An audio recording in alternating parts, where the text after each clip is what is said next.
Backstage here at the 10th anniversary for Carl Cox's The Revolution, and I'm sitting here with Jon Rundell. How are you going? Yeah, very good, thank you. Yeah, nice good. to be back. Yeah, always, mate. I'm sure it is. Yeah. You've just flown in from London last night, then, yeah? Yeah, that's correct. Yeah, popped in last night after quite a long weekend and quickly washed a load of clothes and came out and tried to make sure I got my best clothing on for today. The big party. Come on, Jon. You've got people that do that sort of thing for you? Oh, no. Too fussy anyway. So. No, not wrong, mate. Jon, so obviously a very, very special night for everyone here involved, you know, being the 10th anniversary, Carl Cox's 10-hour set. But, I mean, you've got quite a long-standing history with Carl, haven't you? Yeah, I mean, we first met many, many, many years ago in the London underground scene when, Velvet Underground was still running. And it was like, Ultimate Bass was there, and that was one of my first experiences of seeing Carl up close and in person. It just blew me away, and it was those experiences that made me be sitting here now. It's made me thought, right, that's the direction I'd like to take my life in. And it wasn't until many, many years later that I started making music, and then I started travelling to places abroad that he was playing at, because he was abroad more than he was in England. And because I looked up to him so much, I would be pleased if he liked my music. And eventually he started playing it, and then he signed it, and then I started working for him on the label, which I still do today. He then asked me to go on tour, and that was probably 5-6 years ago now, and it's been really educating for me. It's been nice to be able to have someone like that to learn from and understand them a bit more about how passionate they are about what they do too, and just different ways about presenting music, and especially with the label, it's been a real baptism of fire. We had a break and we've come back and we're releasing music in a very different way now within tech. And, it's exciting times, It's time to get creative, and it's time to really get things out there, and who better to do it with than Coxie? Yeah, of course. I mean, having worked with Carl over the last 5-6 years, you said, what do you think's been your biggest influence from him? Or your biggest lesson? There's been a few lessons. Yeah. There's definitely been a few lessons, but some of them there was one in particular that I really needed to learn. We were doing a big festival out in Australia and New Zealand called A Big Day Out, and I was doing like a kind of little preliminary warm-up type thing for him in between. LCD Sound System were playing, and then I played a little while, and then Carl came on as like the headlining act. And the first one we did in Auckland, and I kind of approached it in a way that I thought was right. But when it actually came down to it and it was actually happening, it just went completely flat. And I was just like, oh, no, that's it. I'm not going to get to go to the rest of the tour. But we sat down, we talked about it, we talked through it and everything. And then the next ones, I approached it in a completely different way, and it went well. So, to be able to have somebody there to be able to give you that little kind of little nudge and that little help and that little bit of advice was really, really, really welcome for me. And I guess it's down to you as a person how you take it on board and what you do with it. But, this guy's been doing this for over 20 years, 10 years at Space. He's going to know a little bit or two about what he's talking about. He's got a bit of a clue of what he's doing. yeah, exactly. So, it's been really good. And things like that have really shaped and changed me and the way I view how I present music, how I play it, how I understand how much it affects people. I don't get deep about it, but, there's definitely something that these DJs do that changes people's lives to an extent. It can take over your life, and, to see people out there being really happy and really enjoying it as a direct result of a record that you've played, whether you've produced it or not, whether, even if you're supporting somebody else's music, to see that direct result of what it can do and how happy it can make people, it's really, really, really rewarding. So, to be able to get to do it and get the opportunities to keep doing it, you've got to kind of feel quite sort of lucky. So yeah, definitely. I guess that's got to make all the hours and hours and hours in airports and aeroplanes and everything worth it. Definitely, yeah. And sitting in a cold studio in January and February in London because I didn't get to go away this year and escape it. But it was worth it because now the music's coming out and it's all part of the process. Making people aware that you're there, and it's definitely important to do. Yeah, Jon, your career is pretty much, hyped up. It's very, very massively over the last little while, hasn't it? So I mean, I'd prefer other people to do that. No, I mean it's pretty much picked up. Your travelling, I'm sure, has gone up. Your my voice. Yeah. And having worked with the Revolution over the last, so many years, what do you think it is about the Revolution that's made it such a successful night? I think the pure fact that Carl's been so determined to stick at it. Obviously it didn't start as it is now. Yeah, You know, yeah, it started on a much smaller scale, and they've really worked at it, and they've made sure the lineups have been consistent and good quality and interesting as well. You know, and taking a few risks along the way where, you know, people might not think that those kind of DJs might quite suit, but they eventually worked. And, you know, it's been good to educate people about different types of music as well. But I think really the main thing that carries it through is just Carl's persona, to be honest. You know, everything the guy does, it's not just music, it's just life in general. And it's really infectious, and a lot of people feed off it. Yeah.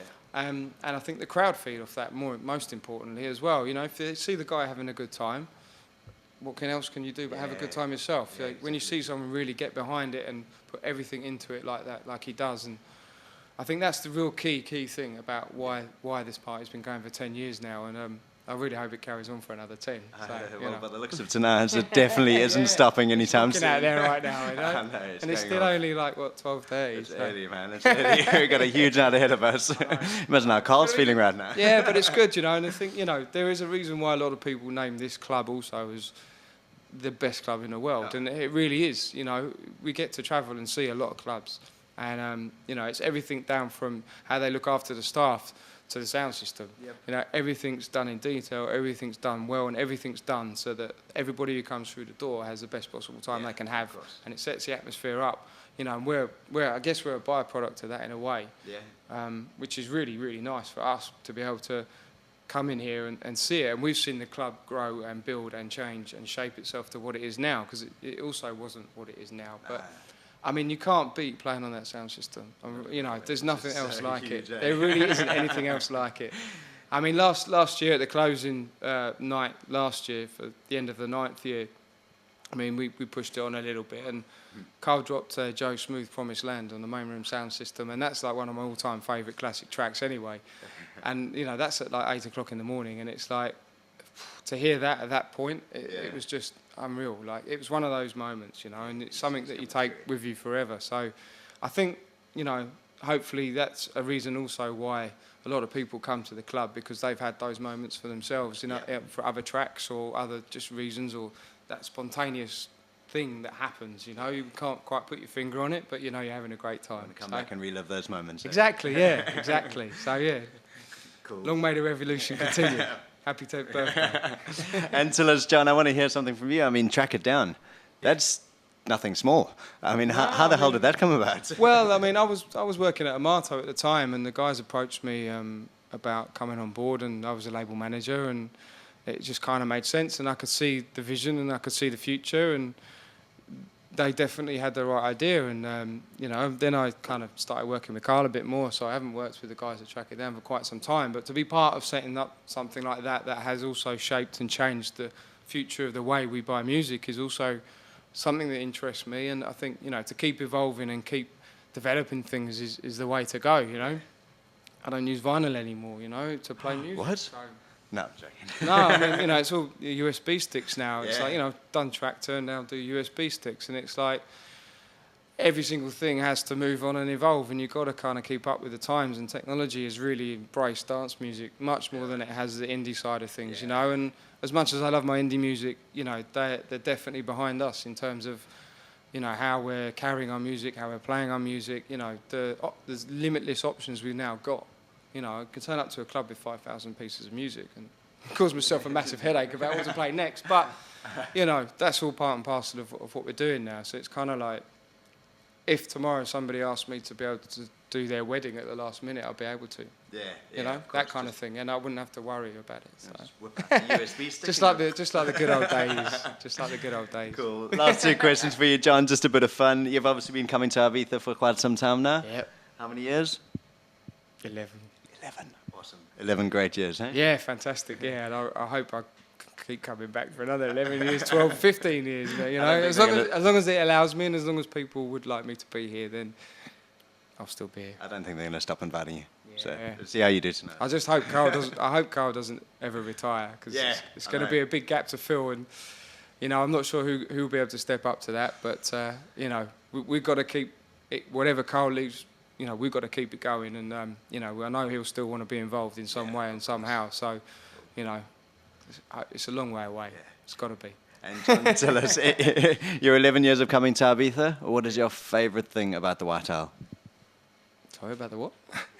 The White Isle. White Isle, sorry. Not the Isle of Wight. The island. The Isle of Wight. What's your favourite thing about Ibiza? The Isle of Wight is leaving. No, my favourite thing about the island is just that when I was first coming here, obviously, you know, I was a young English guy, and the only types of culture I came across were really also young English guys, and you know, we kind of congregated in certain areas. But now what I really love about the island is that I've got to meet and learn about so many different people's types of cultures, whether they've been European or whether they come from South America or America, and to have that kind of melting pot of people, you know, it's really, really great. And to see just the broad spectrum of people that are in the club tonight, for example, it's really grown into that, and now it really does send it home for you that, you know, what we do is open and available to anybody and everybody, and it really doesn't matter where you're from. It really doesn't matter at all. Everybody's welcome in space, and everyone's welcome to listen to what we do, and that's been the best thing for me about Ibiza, really. And not just us, but also the other parties that happen as well. And you know, we're fully behind them, but you know, obviously Carl's party is our priority. So you know, we get to the other parties when we can. But it's not always possible, and we miss out on some great things and great moments, I'm sure. But you know, there's just as good ones down here. Damn right. Last question for you, John. You're on Lucky Live TV. Yeah. What's the luckiest thing that's ever happened to you? Met Carl Cox. Yeah. Awesome, guys. Well, that's myself, Mike Parry, here on Lucky Live TV at Carl Cox's 10th anniversary for the Revolution with Jon Rundell himself. Cheers, guys. Bye.